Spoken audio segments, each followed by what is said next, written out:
Episode 174 of the Wilderness Podcast. It's kind of redundant to say, eh? I've been saying that for a while. It's not like one day I'm going to be like, episode 250 of Joe Rogan Experience is brought to you by our supporters. We'll do it for this episode.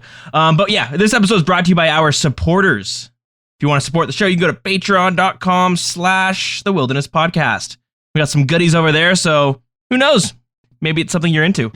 So this episode is going to be dedicated to RKNR, Rickner, and of course our elite supporters, Aiden A, Gentinu, Grunkle G, and Spleemo. Thank you guys. You guys are the best.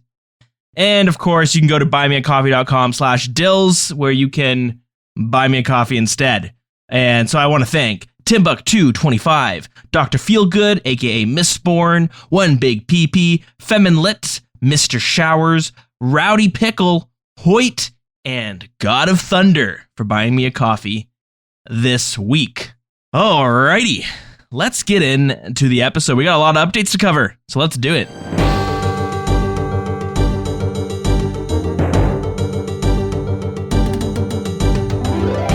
All right, welcome to episode 174 of the Wilderness Podcast. I am your host, Dilz, and joined with me today is, cue the cricket sounds, no one, it's just me. I've fallen a little bit behind on the updates, so I figured, you know what? Let's just do another solo episode, and Heartless is heads down on bingo, and Magpies, he decided to take a nap. So Magpies, if you're listening, no more naps. I have to give you some of these coffees that I got. No, I'm just kidding. No, but seriously, I did this once before, and actually I've done this a couple times before in the past, where I did like the solo episode in the past, and I mean like way back. There's a few times where Deegan had to drop out mid-episode or something, and I would just take the rest of it, and it was okay. The last episode, though, I was kind of worried that it was going to be a little bit rocky, so I asked you guys, the audience, to help me out, send me some questions, be my co-host for the week, and I thought the episode went pretty well. I had a lot of fun. People have told me they enjoyed it as well. So much so that, well, we're doing the solo episode today just to get caught up on some news. But don't worry, I will be for sure bringing on the co-hosts probably on the next episode, and we're gonna go maybe spend some time talking about specific updates, because some of these, they're gonna be a bit of a doozy. And as much as I would love to be like, you know, Dilz knows best, I have great insight into old school RuneScape, I actually don't. And that's why I love having different people on the podcast. You know, we have Heartless, who's the Iron Man. We have Magpies, who's got like 20 bill at this point, but he's the top 1% of the PVM community. No, but he's really good at PVMing, right? So we can give that insight. And I guess I'm kind of like the casual that just has a lot of time to play the game. I'm not really good at much. I don't even have a whole lot of money. I have the Twisted Bow, which is amazing, but anyways, I looked at it on the weekend. This is all going to tie together, but I wanted to see what my play count was, because I saw people being like, oh my god, guys, I spent like 1,000 hours on Civilization 5. And it was on Facebook, and people were like, wow, dude, that is so insane. And someone's like, yeah, you think that's crazy? I've got 2,000 hours on Counter-Strike. So I went and calculated my hours. I'm at like 6,000 hours on this game on my account. I got a few accounts too, right? So that's a lot of time. I think they say it takes 1,000 hours to master a skill. That's 6. I could be so good at so many things if I did other stuff besides RuneScape. It's okay though. It's okay. You know what? We got it. We got the total level going for us. It's all right. I am way over the EHP rate of maxing my account. If I was playing efficiently, my account would have easily have been maxed like 3,000 hours ago. So anyways, I enjoyed doing the solo episode last time. It really got me thinking, and with some people giving me some really positive feedback on it, I really want to start doing another podcast simultaneously to this podcast. You know, I love me some podcasting. I can't seem to stop. And with no co-host to stop me, oh shit, here comes the content. Am I right? No, but I really enjoyed doing the solo episode, and I do kind of like rambling. You know, that's why we're like 5 minutes into this podcast, and I haven't even touched on what news we're going to talk about yet. But I decided, I'm like, I want to do another podcast where maybe I can talk about just like different video games, or maybe talk about different board games or movies or TV shows or books, whatever it is. So anyway, that's something I'm working on, and I've been putting down ideas of what episodes I want to do. And then, of course, right, the first episode has to be about why RuneScape is my favorite game of all time, and I think it will always be my favorite game of all time. I truly think that when I'm like 60 years old, if this game is just gone, like it just is not around anymore, I'm not even kidding, I will look back on these days and be like, oh, I remember when I used to play this game. What great times I had playing it. So it's this game, obviously, right? I do a podcast every week about it, but it really holds a special place in my heart. So anyways, that's going to be the first episode. So I'll definitely be posting it on here so you guys can listen and get an idea, maybe some feedback as well. So yeah, the reason why this isn't a solo episode is because this game has so many communities within communities, and it's what I love about this game. It's really what stands, it makes this game stand out for me. It's very unique. We're like, I've been playing for 6,000 hours, and I know jack shit about this game. You have someone like Heartless, who is an Iron Man, who's a really good account. He knows a bunch about like Iron Man stuff, but there's things that he has no idea about, right? Maybe PKing, maybe some mini, I don't know, whatever it is. And we all have these corners that we like to play the game. Like, oh, I like the PVM, I like the skill, I like the PK, I like to play an Iron Man. And there's a bunch of other corners where we're just like, I have no freaking clue what the hell's going on over there. Right? There's people who play free to play only on their accounts. They'll play Iron Man. There's clans that are just free to play only, and they love it. And I'll be honest, I've been playing on I've been really busy this week, so I haven't been streaming at all. But I have a free to play PvP account, Iron Man, Hardcore Iron Man, where I just play in the free to play PvP worlds for now. And I've bumped into so many people that only play in free to play, and they love it. And I get it. It's a different game. It's like, yeah, things are slower for sure. But just the methods to do stuff, everything's different. It's smaller, but it's not, I wouldn't even say it's worse. There's less to do, but there's still a ton to do. For a free game, for free to play is amazing. And I tell anyone who's new to the game, I see it all the time. I'm in a bunch of Facebook groups. I still use Facebook, I'll be honest. And one thing I really like about Facebook is the Facebook groups. That's one of the only reasons I still use it. I love communicating to different groups, into different groups and different communities, whether it's podcasting or sort of getting into world building. I'll get into that in a second. And don't worry, we're not going to diddy-daddle for too long because we got a lot of news to go through. But like on Facebook, I'll see someone new who's just started playing the game, and they'll say, "Can I have some advice? Guys, I'm new to the game. What should I know? Like, what should I do?" And people will say, "Listen, the first thing you should do is buy 1 month of membership, and you'll be able to bypass so many of the early grind. You'll be able to just skip it over because it's so much faster." And personally, for me, I'm always like, no, don't do that. Yeah, you'll level your account quicker, but you are not maximizing the fun of the game. If you're brand new to the game, just play free to play. Eventually, if free to play hooks you, then you're gonna love the game. But there's so much to do for a new player in free to play, especially now that we have the two different bosses, the Hill Giant, the Moss Giant. We have the Ruins of Camdozel, which is a nice new little area they added. There's PvP worlds. And even like someone who is a member's account, going to the PvP worlds is fun. It's a different type of PKing, and it's so much more. If you're not a good PKer, that's the place to go, and it's busy. If you're level like 126, there's tons of level 126s PKing, and it's a good time. It's fun. It's harder to kill each other, but you don't have to worry about walking out into the PvP zone and getting one ticked Gmaul spect or whatever it is, and then you're dead. And you're like, well, great, there's my bank. So, anyways, I always say free to play is awesome. Play free to play until you're bored. Play free to play until you beat Elvarg, and then go to members, and then you can truly enjoy. Like in order to enjoy.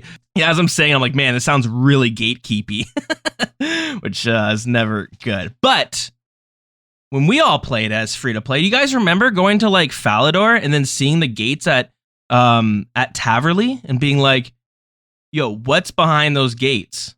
Right? Or you go to the Shanty Pass in the desert and you're like, I just want to go into this like massive desert. Why can't I go there? Right? There's so many different spots that you couldn't access and you were just locked out of it, but you're just kind of like, what the hell is on the other side of that, and you're kind of curious. And then you finally get members and you go through it and you're like, wow, this is cool.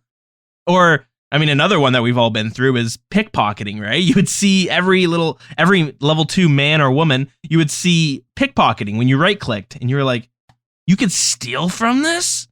Oh my God, I want to do that so bad. I want to try it. And then you get a members and you're like, first thing you're going to do is pickpocket. And then you're like, oh, this actually sucks. It's not good money. It's not fun. It's kind of slow experience. You get stunned every 5 seconds. This is horrible. But you got, you know what? That's, you get excited to try it. And I think that's what RuneScape is. It's like, you're excited to try something. That's your goal. Let's go get it. And then you get it and you're like, yeah, this is great. Sweet. Now what's the next exciting thing I want to get into?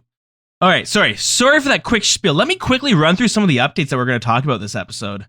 Because there's some big ones, right? The first one is a new quest that may be coming into the game, and it's going to introduce 2 new modes to a certain raid. It's called A Night at the Theater. Easy mode and hard mode raids is going to come along with it, possibly. Next is another quest that's going to be coming out, A Kingdom Divided. And with that, we'll be getting a new update to the Arceus spellbook. Finally, we see the games room tables gets moved from birth rope, and we see some fishing skill boss improvements. I'm just reading the title. We'll see what that means. And similarly, hard mode, easy mode with raids. Something very similar with the Nightmare of Ashiyama. It's going to be called Phosani's Nightmare. And finally, we get a little bit of an update on next steps for clans and how you can pre-register. So yeah, there that is. All right, Dilz, what have you been up to this weekend or this week? Honestly, not a whole lot. This week has been super crazy for me. I've had a lot going on. It's just been so busy. Been playing catch up. And I mean, this is why we're recording like a week and a half instead of every week. We just got busy and I fell behind on a bunch of stuff. My computer's been crashing a bunch. So, which is another reason why I wanted to record solo, was because, you know, I was trying to record something else. It doesn't matter, but I was trying to record something else. My computer kept crashing. It's a goddamn Windows update happened, and my computer just keeps randomly crashing. And honestly, I'm very worried it's going to crash while we're recording here. But luckily, if I'm doing it solo, I can kind of pause it, save it, continue on, and let's just hope it doesn't get corrupted if my computer crashes. But I've been having a lot of issues with that. My cat been having bladder issues, apparently. I don't know what's going on. He just decided not to pee, which is like really bad for a cat. Looking it up, that can be fatal. That can be really bad really quickly. So we had to bring him over to the vets, to the hospital. Actually, the vets was closed, and they first off charged. Oh my God, the bill. It's crazy. And it turns out the cat was just stressed or something. And you know what? We got some medications to kind of relax him. I have no idea. We had to go again today, though. He didn't pee all day. We brought him to the vet. And the guy was like, yeah, his bladder's full, but it's nothing to worry about yet. Bring him home and let's see if he'll pee. And then if he doesn't, bring him back tomorrow. Then, of course, he pees later today. So it's been crazy. A lot of stuff like that just popping up. And then I'm playing catch up. So here we are today. That's where I've been at. So I haven't really played a whole lot of RuneScape. I've been doing a bit of rune crafting when I am able to get on. I've been doing a little bit of the Shades of Morton, trying to get the rest of my Zealot equipment. I am one piece away from getting the rest of it because, honestly, the reason why I am actually getting the Zealot pieces is because, I'll quickly explain what the Zealot pieces are in case these aren't familiar to you, but from Shades of Morton, you can now get these 4 pieces they're kind of like monk's robes. They're like better looking monk's robes. And they basically fall in the same category as the pyromancer's gear, lumberjack outfit, the angler's outfit, you know what I mean? All this skilling equipment, right? Where most skilling gives you an experience boost, and it would give you each piece gives you 1.25% experience increase, and then once you have the full set, it comes out to be about a 5% experience increase. And I think a little fun fact, I don't think this has changed, but I remember this was like the rule of thumb back in the day, is stuff like lumberjack and like the farmer's outfits, some of the pieces that take a long time to get, actually the lumberjack might not, because I think it's one of the easier ones to get. But usually, if you want to be efficient, the time spent getting that skill, like the skilling armor sets, it's usually not worth it. Like the experience bonus you get from it doesn't outweigh the time spent to get it, if that makes sense. But if you were to go for 200 million experience, then it's definitely worth it. Now that's if you're just focusing on experience rates and being efficient. Who cares about any of that? Because a lot of this gear is kind of fun to get, and it's a nice change of pace. It's a different activity to do, right? Like Angler's outfit kind of sucks to do, but if you're training fishing and you're going to 99, you might want to take a break and just get the Angler's outfit. You'll get a little bit of experience. Maybe you'll get the Spirit Angler from Temperos. Again, more experience. You'll get some money. I mean, you'll need it for a clue. I think you might even need it for a diary, I think. Maybe not. Maybe I'm getting that mixed up with like the mining, the prospectors. All right, so you get the 5% experience increase. The Zealot's robes, the Monk's robes, are different though. They don't give you a 5% experience increase, but instead they give you 5% chance that the bone that you're using at an altar gets saved, right? So if you had a gilded altar at someone's POH, you have a 5% chance of using a bone, but it not getting consumed, and then you can use it again.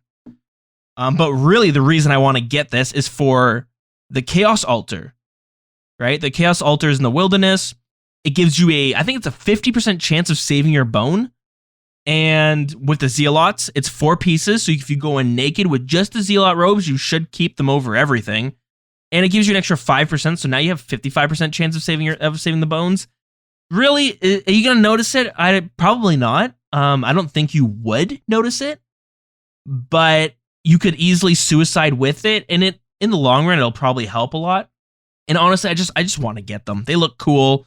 And any little thing that'll help, I'm kind of into it. Like, and you know what? The Shades of Morton too, you do get a nice chunk of prayer and fire making experience. Again, fire making is really fast to train anyway. So, you're probably at Wintertodt or just even burning logs, which is still the fastest way to do it. You just make no money. So of course, those are going to be way faster, but still today, I was doing some Shades of Morton and I got like 30K fire making experience. And that doesn't sound a lot, right? That's really not that much. If you go from level 98 to 99, it's what? 1.1 million experience, I think it is, something like that. So 30K isn't that much. But again, the focus isn't the experience. The focus is the gear and the rewards. And you make some money too. You get some rune items, you get some dragon items. It's not bad. And honestly, I'm super into that. I'm super into like all these small little activities that you're maybe grinding out gear or items. And then by the time maybe you did a couple hours and you look at it and you're like, hey, I just got like 20K experience. It's not much, but all this shit adds up, right? And if you're grinding to 99, like I find grinding to 99 very tiresome. I can get like really bored. It's for me personally, I find it hard to go from like level 90 all the way to 99. Like rune crafting I can get away with because I can rune craft while I'm editing the podcast. I can rune craft just depending on what I'm doing on the side. If I'm like, maybe I'm prepping for Dungeons and Dragons, whatever it is I'm doing, I can rune craft on the side. So I don't really count that. But maybe something like if I were to fish and I'm at Temperos, well, Temperos is fun. It gets tiring. And it would be great to have like another fishing activity like fishing trawler. Fishing is a bad example because fishing trawler sucks, but you get the point, right? You have all these different activities you can bounce between, and next thing you know, over the course of a week, you just got yourself an extra 150K experience in some skill. Just by doing those things, eventually it's all going to add up. It's slow, but it's you get there, right? That's kind of what I've been up to. I think I'm at like 96 rune crafting. Probably about 25% into 97. So we're getting there. If I can get 99 at this point, I think I will get 99 rune crafting. I've been at it for a while. I'll have to go back and listen to some of these episodes to see what point did I start talking about. Yeah, I'm AFK training rune crafting whenever I can, just to see how long it's taken me. But I'm thinking I might get level 99. Let's say by September. I'm gonna say by September. So today's date is May. It's the first week. It's the second week of May. So by September, if I were to guess, I should have 99 in August. maybe near the end of August. It depends though, right? It all depends on how much I can actually spend AFKing it. But I've been doing other things too. So that's what I've been doing on RuneScape. Not a whole lot going on there. But one thing I've been playing D&D a bunch with some people in this clan chat and some others, and it's been so much fun. It's it's really got me excited. I'm obsessed with D&D. There's something about it, and again, RuneScape's very, very D&D inspired. You can tell in a lot of ways it's very much inspired by it. And if you watch the RuneScape documentary, which I definitely recommend doing, they touch on how that was a big influencer.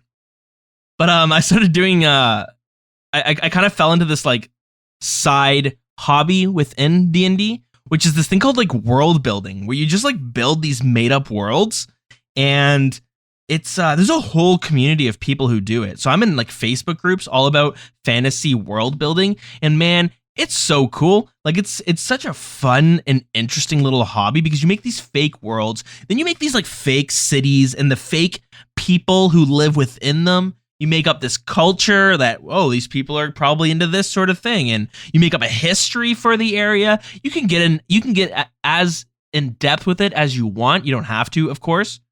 Anyways, I was kind of interested, and I have been kind of interested for a while, but I got this program called Wonder Draft.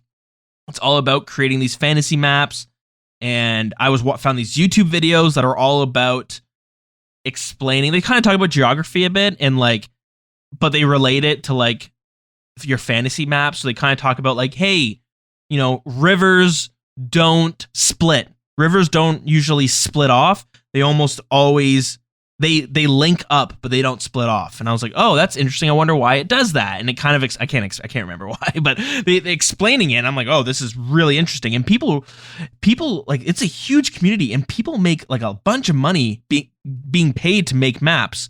But part of the reason why, someone would get paid to make a map and somebody wouldn't is because the guy who gets paid, he knows the way our world works, with mountain ranges, and then he knows about you make this fantasy map, but you plan out the tectonic plates within this fantasy map, and then that will dictate where your mountains are, which will dictate some of the climate areas or the wind currents or the pressure ranges. And they do all this stuff. Some of the people will do all this shit. So they don't even they don't just close their eyes and say, this is where the desert goes. They go, no. I made these tectonic tectonic plates, which told me where mountains would probably go, which also told me the way the climates would be around it. And so it would make sense for the desert to be here. Yeah, so that's a thing that I've been doing on the side as well. So, when I'm doing stuff like that, doing some rune crafting. Anyways, we have a lot to talk about, and I don't want this to run 2.5 hours like the last one did. We gotta get this one out, right? Gotta get this one out. Some of these updates are we're a little bit behind. So let's get into the news. All right, so the first dev blog we're going to tackle is called A Night at the Theater. So, A Night at the Theater, the idea behind this is that they felt like Theater of Blood it's just kind of there. There's no really introduction to it. There's no quests that unlock it or anything like that. It's just you can kind of enter whenever you want once you can get to it. And they wanted to bring a quest that introduces the Theater of Blood. And this quest, along with it, would be what they're calling a story mode. But it's kind of like an easy mode for Theater of Blood. So it's for people who want to go and maybe try out the Theater of Blood, maybe solo, without getting absolutely curb stomped, right? Theater of Blood's tough. You need a good team. You need a team that's going to be willing to teach you. You need to learn a little bit. There's a lot of patience involved, which is great. I love that sort of stuff.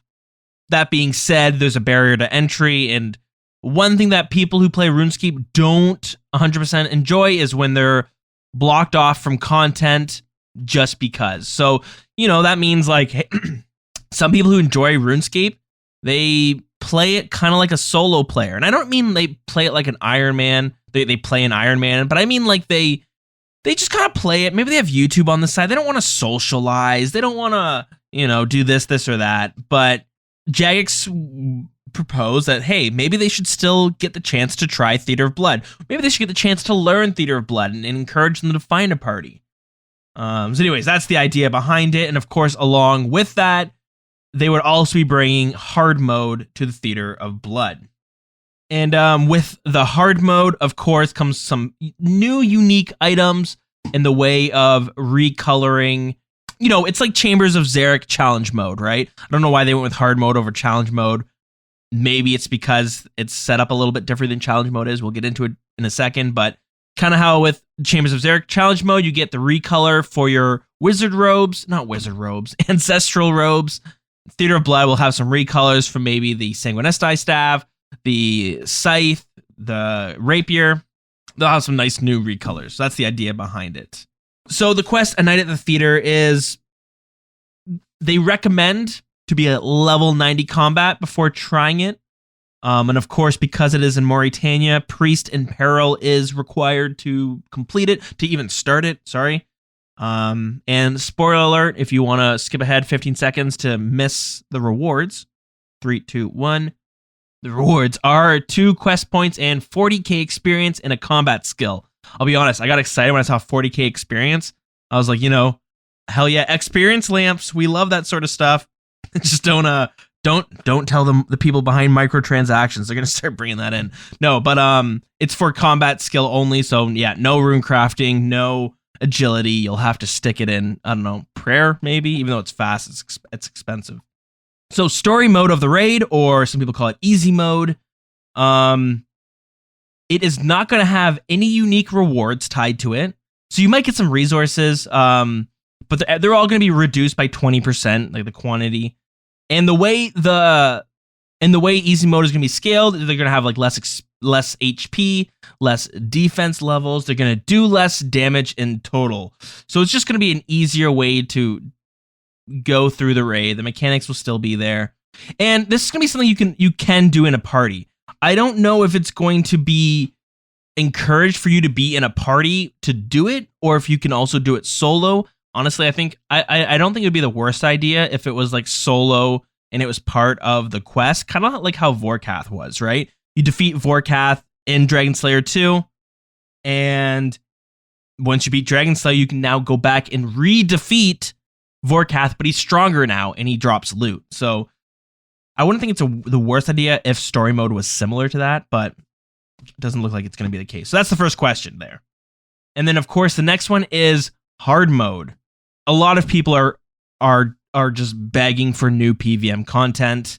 So really, this is a way to give these players to do something without having to bring actual new content to the game. It's not ideal.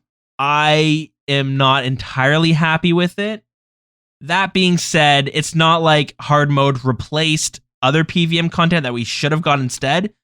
It's just being added as a bonus to tie us over until combat achievements, which will tie us over until probably Raids 3. That's what everyone thinks. So, I mean, ideally, I would have said like, hey, Raids 3 should have been out by now. It should be out this year or it should be out this summer, but doesn't look like it. And really what's going to happen, I think, is we'll probably get a dev blog in the summer that has to do with Raids 3. And they're going to tease some of the concept behind it, some of the items. And if it's anything like the past raids, they will pitch some items.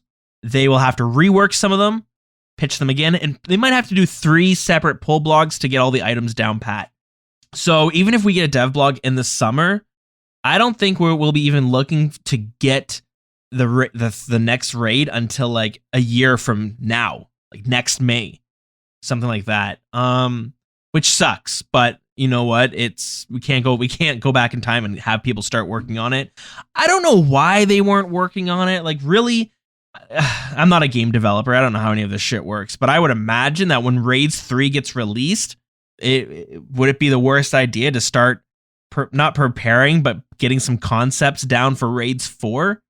Right? I don't know. I feel like a raid should almost always be in the works because it takes like a year just to see it after it being proposed. And at this point, it's been like 2.5 years. It's been a while. Let me pull up some numbers real quick. So, like the last, let's just look it up. The last chunk of PVM content, like actual new PVM content, was The Nightmare of Ashiyama, right?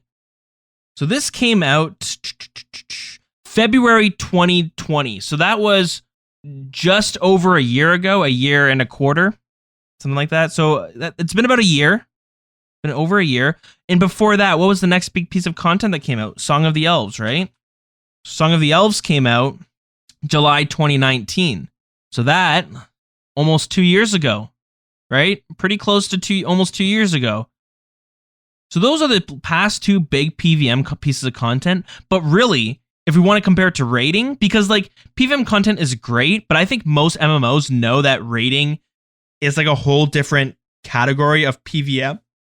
And as great as group bossing is, like raiding is just it's just a different thing. And Theater of Blood was the last raid we got, which was in June 2018. Almost 3 years ago. This has been almost 3 years in between raids. And I know there's so much more to RuneScape than just that, but like raiding is such a big part of most MMOs. And where you might not entirely enjoy raiding, and you might not ever raid, you might like PVM, or not PVM, you might like skilling, you might like PKing, you might like to flip at the GE, you might just like to do stuff like that. But raiding is what a lot of players in general, not just RuneScape players, it's what kind of gets them excited. So when you know a game has tons of raids, that's going to be like, well, I'm kind of interested to check it out, right? Like World of Warcraft. People get drawn to it because of the raiding in it, because the raiding is great. And it's like a main aspect of it. Now, I'm not saying raiding needs to be a main aspect of RuneScape, but you know, you can't deny it's been successful. The two raids we've seen have been very successful, how fun they are, but now we're getting bored. And that's why we're starting to see like the hard mode raid. It's a way to kind of make it's a bigger challenge for players who are starting to get bored of Theater of Blood.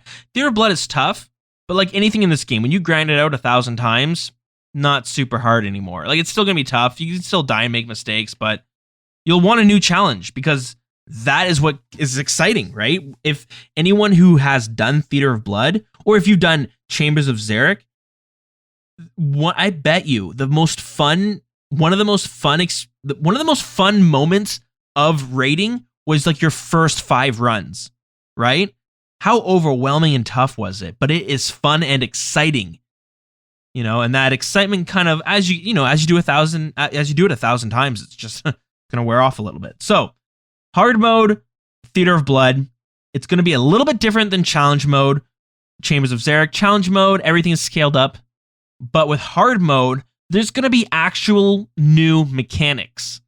So the boss fight itself could be entirely different. I think that's the idea, is that there's going to be like a new mechanic which could really throw everything off. They could have a mechanic that kind of counters your playstyle that you would do for the meta way to kill whatever boss.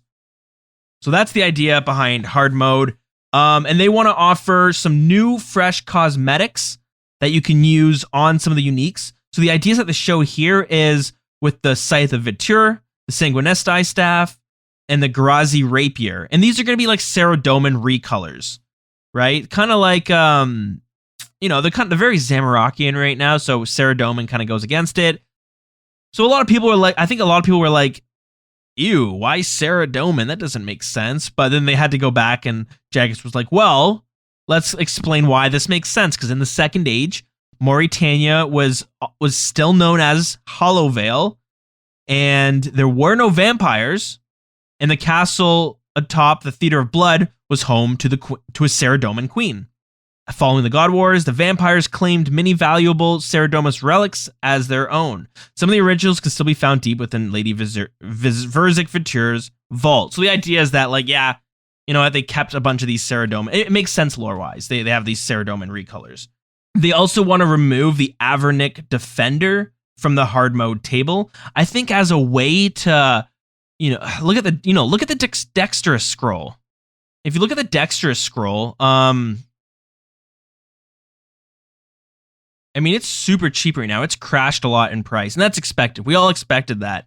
You know, I bought mine at like 60 mil, 60, 70 mil, and nowadays it's like under 20 mil. And people are like, well, that doesn't seem right because of how good it is, right? But the problem is it's a one-time use item. You get the prayer scroll for it, and you use it once, you'll never need it again. So the Avernic Defender, I think, is very similar to that, where you get it, and you're not going to need to replace it. You have it, it's on your account, nothing you can do about it. I mean, there are stuff you can do about it, but still, you would probably keep it. So I think removing it from the hard mode table is a way to prevent an influx of these items coming in. Because another part of hard mode is that there would be a increase on the regular loot you would get. So there's a 25% increase on like the vials of blood and all the other stuff you would get. You know, maybe a cabbage, maybe they'll get one and a quarter cabbages. They did really bad. But there would also be an increase to unique drops. And I've seen some people not happy about this. I've seen people complaining that this would bring in more uniques into the game, right? More, which would cause them to crash more in price. It's tough. That's a tough one. I get it. It would crash the price. And especially when there's no PVM content and there's not a huge influx of new players, they're just going to continue to sink. And the more that come into the game, the more they're going to sink. And eventually, the scythe might be like a couple $100 mil. People don't want that. They want these items to be worth a lot. Now, I do have to question that the people who are arguing against this, are they just saying it because they want to continue to make a lot of money from Theater of Blood? Or do they think it's bad for the game? If the scythe dropped down to like a couple $100 mil, it's much more obtainable for a lot of people. Like, that's the thing with the Dexter scroll now being like, I don't know, 15 mil. I'd have to check. I have no idea what it's at now, but people are like, well, yeah, now I can easily afford it. I don't have to save up 60 mil, which is kind of brutal. It can be pretty brutal. So that's a tricky one though, because especially if there's going to be a huge gap in like PVM content, a lot of people are going to be doing the hard modes. Then we're going to see a shit ton of these new items coming in, and everything's just going to crash. Theater of Blood's going to lose the kind of like the value behind it. It's really tricky. Now, another thing that I think is tricky is these recolors we keep getting. Recolors are safe to bring to the game. Most people are okay. You don't have to worry about balancing them. They look cool, so people want them. But I think, honestly, part of my worry is having all these different transmogs and different recolors. You know what? Maybe I'm wrong in this, but I'll just say it anyways. And maybe I'm making an issue over nothing. But one thing I love about RuneScape is I can look at someone and you can kind of tell what their strength is. Not like their strength level, but how powerful they are as a character from the equipment they have, right? You look at bandos and it looks strong. You look at barrows, and while some barrows isn't strong, still it looks pretty strong, and then it has the stats to back it up. It's just, there are some other things that outclass it, right? I think as we bring in more recolors and as this becomes like the norm to do, I worry that it's going to get much more confusing. Honestly, I don't actually worry, but I'll bring it up because it's something interesting to think about. Where like you could look at, because I have this with the Staff of the Dead, because now there's like the Guthix thing you can attach to it, and there's the Saradomin thing, so you can recolor it in two different ways. And I'll see someone with the Saradomin Staff of the Dead, and I'll be like, holy shit, like what is that? Like, is that it? It takes me, and then it clicks, and you're like, oh, this is the Staff of the Dead. It just looks a little bit different. I don't really think it's that big of a deal, to be honest, but I just, that's what one thing I like about RuneScape is you can look at someone and you can kind of tell how strong their account is. Again, World of Warcraft, they introduced transmogs so that you can make any of your gear like override the way it looks. And you can look at someone and you have no idea if they're wearing good armor or if they're just wearing shit armor. You have no idea because it all looks completely different by how it looks. The look of it is much different than how it's going to perform, and that can get tricky. I mean, like, it's tricky for like new players too. And I know RuneScape 3 had that problem where they want you to visually look at someone and be able to be like, oh, rune armor is better than adamant armor. Whereas, again, I guess as I say this, I'm contradicting myself, because look at bronze, iron, steel, black, all the armor all the way up to rune are just recolors. And how do we know adamant is weaker than rune? We don't. The only reason we know is because we know, right? You just have to know that no, the teal color is stronger than the green color. So, anyways, there's me contradicting it, but the recolors are an easy thing to introduce, and people love that shit, and they're fun to grind for, right? So, and you see somebody with it, and it's impressive. So I get it why they want to do it, but I have seen there've been a few people who've been kind of a little iffy about it. But there's one more reward I haven't mentioned yet, and that is the Metamorphosis Lil Zik, which is kind of similar to the Chambers of Xeric, where you can now change what the pet looks like and make it look like any of the monsters within the raid. That's cool. I can get behind that. That sounds pretty neat. I think a lot of the pets are going to look cool. The Maiden of Sugadinti, I think it's called, that might be a little bit interesting to do. But I mean, I think the Dark Beast, Zarpus, the Bat, those two specifically, I think will look really sick. Those would be really cool pets. One thing I'm not a fan of, just side note, one thing I'm not a huge fan of with the pets is like humanoid looking pets. And this is something that Jagex didn't want to, they never wanted pets to be humanoid, but they kind of went back on that, and we do have some humanoid pets. I just think they look kind of dumb. Like the Saradomin pet, the Commander Zilliana pet. A lot of people love that pet. I don't get it though. To me, it looks kind of dumb. It just looks stupid to have this miniature angel looking thing walking behind you. I think it would look so much cooler to have one of the minions, the pet look like one of the minions. Same with Bandos, right? The Bandos pet kind of, I don't know. It's okay, I guess, but it's just a miniature version of him, and I'm not really into it. See, I don't know. I've never really been a big fan of like humanoid. Although that being said, I do like the Nightmare pet, which is humanoid. So yeah, there's the hard mode. I don't know how I feel about it. And again, this is something that when we bring on Heartless, when we bring on Magpies, I want to hear their input as well. I want to hear your guys' input, so send in some emails.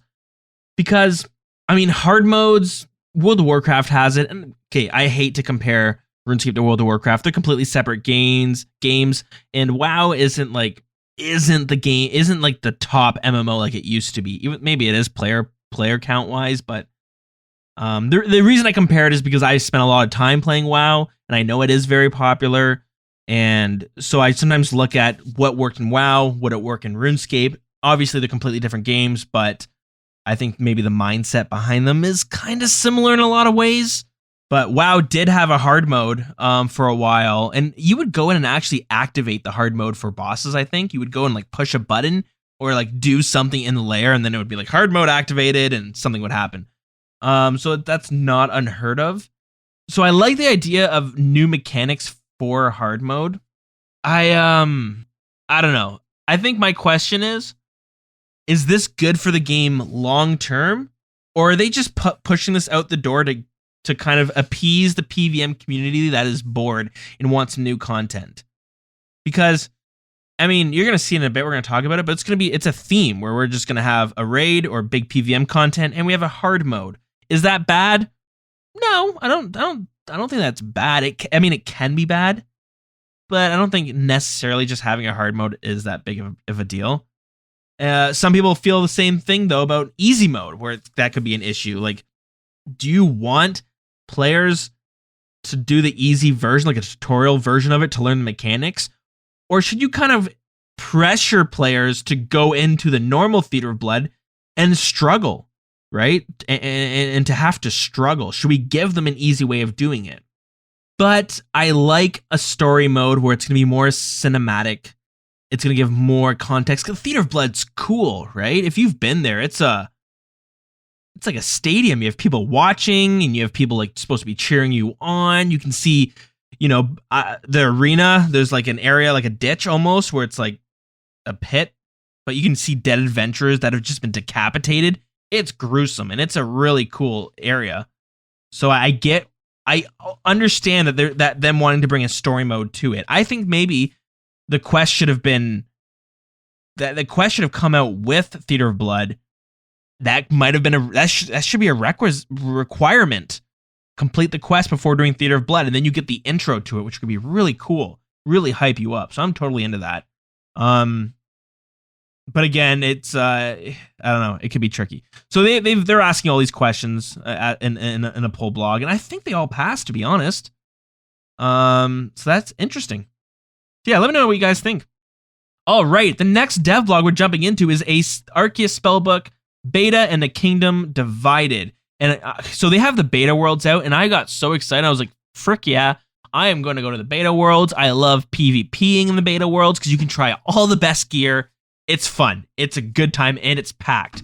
Jagex did a really good job at like deciding not to keep beta worlds in permanently because people asked for it, which what would happen is that they would die out and then nobody would use it. But because they're so limited, when they introduce them, man, they are flooded and everyone is just dicking around, and it is fun.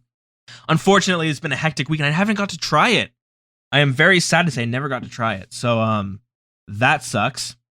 But other people could have. So they are reworking the Arceus Spellbook. There is going to be a total of 22 new spells.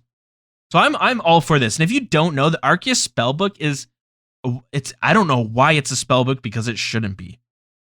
All it is teleports and reanimating monsters so that you can kill them for a prayer experience. To me, it's not quite the level of being an actual spellbook. It's missing a bunch, but I'm glad they're kind of revisiting it. It's about time because besides the teleport, it's kind of a useless spellbook. So they're going to be bringing 3 new reanimation spells. There's going to be Basic, Adept, Expert, and Master Reanimation. These will be level 16, 41, 72, and 90. And you'll be able to reanimate different monsters. So these spells is going to be like the similar reanimation spells that we have today. So really all they're doing is they're taking all the reanimation spells and condensing it down to 4 different spells. So instead of having a spell that's just to reanimate dragons, you'll have a spell that's called Master Reanimation, which you can reanimate Aviancies, abyssal creatures, and dragons, right? So you have 3 of them instead of just the 1. Of course, the next of the spellbook is the teleports. So they're keeping all the same teleports in it, but they are changing. There's a teleport to the Lumbridge Graveyard, which has now been replaced to the Arceus Library teleport. Makes sense. Lumbridge Graveyard was always kind of strange because it's like 10, 20 tiles away from the Lumbridge home teleport. So, anywho, didn't get much use for me. But let's run through the teleports because the teleports are one of the more handy parts of this original spellbook. So we have the Arceus Home teleport, which is fantastic when you're blood rune crafting. Arceus Library, Draenor Manor, great if you're grinding out that farming pet for the Belladonna. The Battlefront teleport, which is at the Cabos Lowlands. Mind Altar, I guess it's great if you're grinding out mind runes, rune crafting. Don't do it. Don't do that. Go to ZMI or something. Don't put yourself through that shit. Although the soundtrack of the Mind Altar is fucking good. It's a good song. It's a shame that it's a long song too. I don't know who's chilling in the Mind Altar room for more than a minute. The next is Respawn. So you'll teleport your respawn location, which could be Edgeville. It could be, mine's Prifdinaz. I don't know why it's like the worst death respawn point. But I like the city, so I like to appear at the nice big city. It's just kind of empty because nobody uses it. The Salve Graveyard, Fenkenstrain's Castle, West Ardone, Harmony Island, Cemetery, the Forgotten Cemetery in the Wilderness, Barrows Teleports, which is so damn good, and Ape Atoll. That can be those are pretty cool. Next, we get some actual new spells, which you will get these after completing the quest. So let's quickly run through what these spells do. So the first one is called Ghostly Grasp. It is a combat spell, and it's a combat spell, and it has a max hit of 12, and it has a 10% chance to stop the enemy from moving for 2 ticks. It's kind of interesting. It's kind of like a stun, right? Next is Resurrect Ghost. This is a resurrection spell, and you'll be able to resurrect a ghost. This will attack enemies with magic damage at the cost of 2 prayer points. It'll remain alive for every magic level the player had at the time and has a max hit of 1. That's kind of cool. So you'll be able to, reanimate a little buddy of yours to help you fight. Next is Inferior Demon Bane. And this is a spell that is super effective, and it only works against demonic foes, and you'll be able to hit 27 plus. Oh, no, sorry. You'll be able to hit 16. 27. That's the experience rate. Next is Shadow Veil. It's a skilling spell. There's a 50% chance to avoid being stun damage while thieving, and it will remain active for one cycle for every magic level the player has at the time. And this also stacks with the Dodgy Necklace. Nice. Next is Dark Lure. Skilling. Attracts an enemy towards you and prevents fleeing. Doesn't work on foes who can't move. So this could be a way if you're kind of like maybe want to AFK. It's kind of like forcing monsters to aggro on you. That's could be neat. Next is Skeletal Grasp. It has a 25% chance to stop the enemy from moving for 4 ticks. Next is Resurrection Skeleton. So similar to the Ghost, but it hits a max hit of 2. Oh, this is interesting. So this next spell brings in, I think, is this a new mechanic? I don't know. It's called the Mark of Darkness. It's a support spell, and it does a few different debuffs on the enemy. So the first one is Corruption occurs twice as often. And what Corruption is a new thing that drains your prayer. It drains your prayer, and you're going to see this with other spells. So this looks like it would be a great spell to use in conjunction with these corrupt spells. So we'll get into it in a second. So corruptions occur twice as often. Your grasping spells are twice as effective. Both the success percentage chance and the duration are doubled. Demon spells deal an additional 25% damage on demonic enemies, and Demon Bane spells have additional 25% accuracy. That's kind of cool. There's one thing that we lack is debuffs, is like debuff spells in RuneScape. And we don't lack them, but the ones we have suck. We don't use them, right? I don't think they do a whole lot. So it's cool to have this, which might be able to be a little bit handy. You can kind of stack them, right? You can use your Mark of Darkness, followed up with some Demon Bane spells. That's neat. The next spell is Superior Demon Bane, so it's kind of similar to the one that we mentioned above, the Inferior Demon Bane, but it's going to be stronger. Lesser Corruptions. This is what I'm talking about. This spell, you have a 33% chance to inflict corruption upon your target. So with the Mark of Darkness, I think it'll double the chance of it happening, or when you do get the corruption on your enemy, it'll drain the prayer twice as fast. I'm not too sure which one it is. Next is Vile Vigor. This converts all prayer points into run energy. Sick. I can get behind that. That's kind of cool. Next is Degrime, and this will clean all your herbs in the inventory for half the experience. Cool. Next is Ward of Arceus. This is another support spell, but instead of the Mark of Darkness, so where the Mark of Darkness gives debuffs, the Ward of Arceus will give you buffs. So you'll be immune to corruption. Grass spells only last for 0.6 seconds, and damage from demonic foes is reduced by 10%. That's kind of cool. Again, another support spell that now buffs you. Maybe you can cast it on other people too. That would be cool. Next is the Resurrect Zombie. So, similar to the Ghost, similar to the Skeleton, but it'll hit a max of 8, or max of 3. Next is Undead Grasp. It's the spell that'll prevent you from moving for 4 ticks, but it'll have a 50% chance of working. Next spell is Death Charge. It's a support spell. When cast, the next Slayer creature that the caster kills will recharge 15% of their special attack energy. Wow, that is fucking cool. I'm so into that. Right? You could now, if you're out there meleeing monsters, you might want to bring some spells to cast it so that you can get your energy back so much quicker. I'm into that. That sounds cool. Next is Dark Demon Blade. Again, strong damage against demonic foes. Greater Corruption. So the first one had 33% chance of inflicting. This is 66% chance. And finally, the final spell is the Sinister Offering spell. This will convert up to 3 sets of bones into prayer points, and it will give 3 times the base experience. Again, if you're just out there meleeing or even ranging or just not maging, you're going to want to bring this. You might want to bring it, I should say. This is kind of cool. I love this. I am so into having more support and utility spells that are actually useful. So yeah, that's pretty much the relevant information for that. That looks that looks cool. I am looking forward to that. One thing that I always liked, and I've mentioned it before, but I love when there's different use. Like, I always wish, and this is where raids come in, because raids is like, it's group content. It's like de facto group content, right?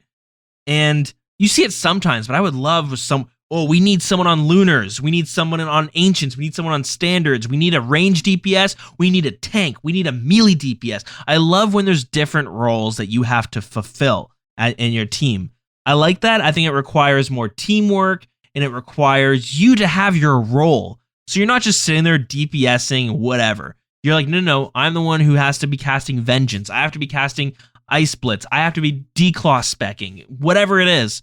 You have your role, and it's kind of cool when everyone has to work together. And then when everything's moving smoothly, looks cool, and it's satisfying. So I'm into that. This is like a dark version of Lunars, because Lunar is kind of like a utility spellbook too. Unfortunately, a lot of spells just kind of suck. All right, the next devlog we're going to talk about is the game room table.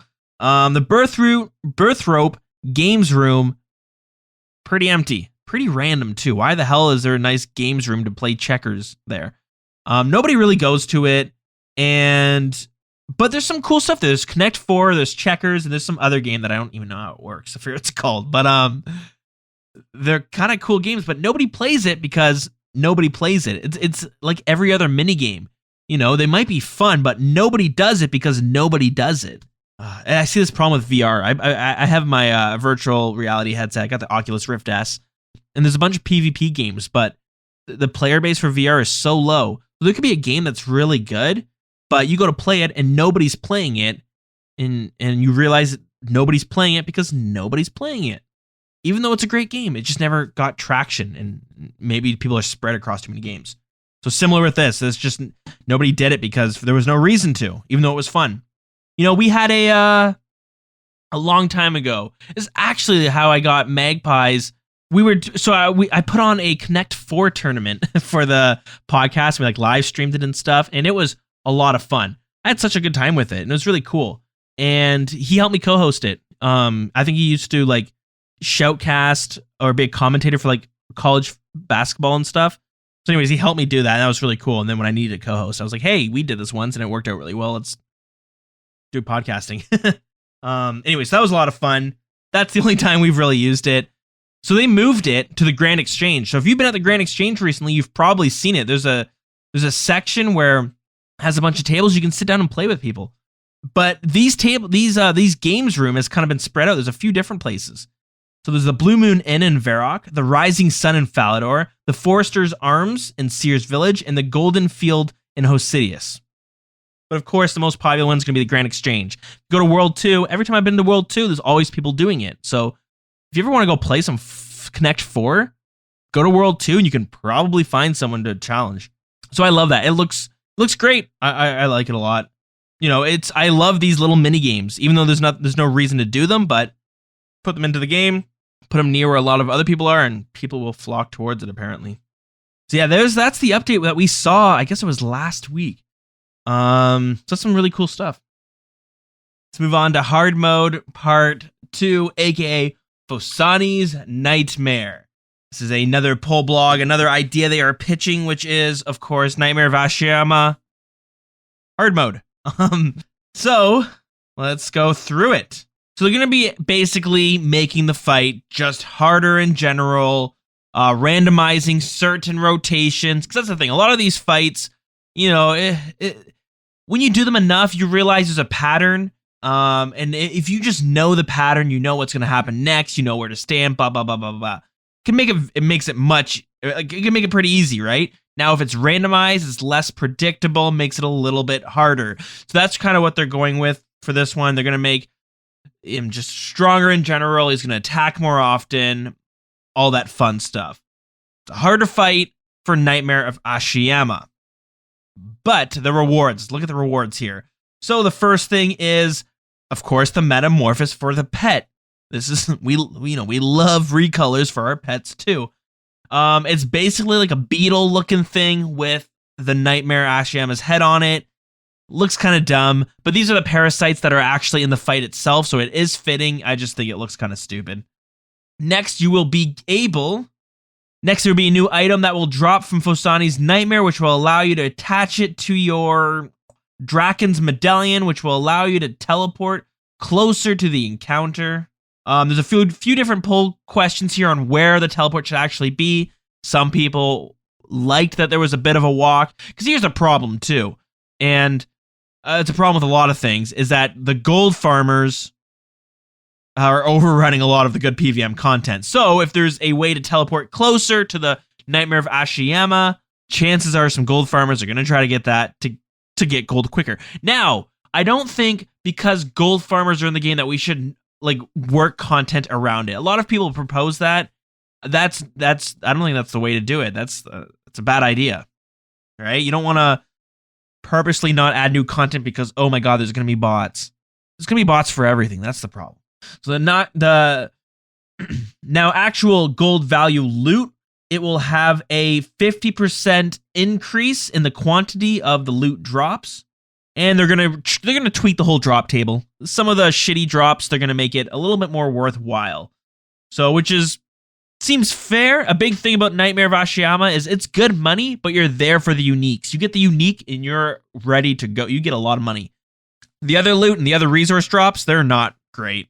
You're not going to make much money. They have a proposed question. Should they increase the chance that a unique item will actually drop? Again, this is going to cause the price of it to go down as more people get comfortable with hard mode and they're doing it more often, right? If you can do hard mode, you're going to stick to hard mode. You're not going to go back to the normal mode, right? Same with Corrupted Gauntlet. I did Gauntlet like 10 times, and once I got 10 down, I was like, all right, I want to do Corrupted Gauntlet now. So now I do Corrupted Gauntlet, and it's much, much, much harder. But I don't even touch normal Gauntlet anymore. Is that a good idea? I mean, maybe not if I'm farming uniques, but the idea is I'll get better at Corrupted Gauntlet, and it'll just be more efficient down the road anyways. So that's the thing. When as people get better at the hard mode, they're going to be specifically doing the hard mode more often, which will mean more uniques will come in. Is that a bad thing? You know, prices will drop. I mean, the prices are really high now as it is. I guess the question is the items from the Nightmare worth how much they cost right now? I would say for some of them that it's probably not worth it. Some of the staffs, they cost, I think a couple $100 mil. Not great. You're not going to use them too often, but because they're so rare, right? That's the reason behind it. And yeah, so there it is. There is some of the hard modes. Pretty quick to go through. Of course, there's a bigger discussion to go have. I can pretend to be like, well, I can play the role as like the anti-gold farmer. Well, you can't add this in because now gold farmers are going to do it. They're going to get more money. The price of everything is going to continue to decrease. But on the other side of things, I could be the bored PVMer. Well, I'm bored and I want more fun things to do. If you can't give me Raids 3, give me hard mode. Fine. Now, I just don't want the hard mode to be the precedent. I don't want Jags to be like, okay, let's release Raids 3 in a year from now. And then guess what? We can take another 3 years for Raids 4 because we can just give a hard mode to Raids 3. Right, that's the tricky part. I mean, no doubt Raids 3 is going to get a hard mode at some point. It's easy to do, right? That's really easy to do. The hardest part is coming up with the concept, coming up with the boss mechanics, all that stuff. And once you have that down, making it a little bit tougher, that's probably the easy thing. That's easy. All right, and finally, the last piece of news we're going to be talking about is pre-registration next step for the clan rework update.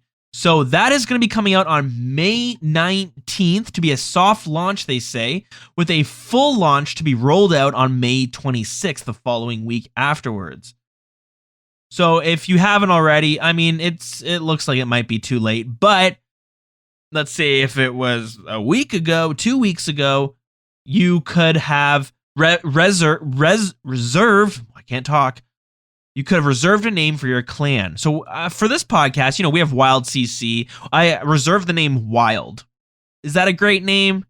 I don't know. It's not really cool. You know, it's not like we're like the Wild Chaos Killers. I don't know. That's a lame name.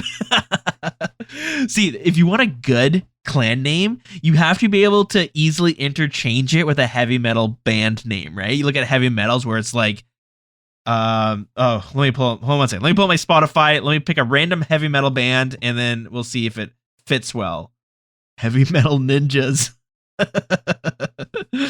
No, that's horrible. Oh, sorry. I have a friend who does like heavy metal interviews. Like he interviews metal bands, local Canadian metal bands on YouTube. So we'll find some good names there. Heavy Metal Ninjas. That's so sick. Immortal Guardians, right? We're the Immortal Guardians. We are the Cardinal Worms. We are Cathartic Demise, right? These can be clan names. Cure for Judgment. Death is coming.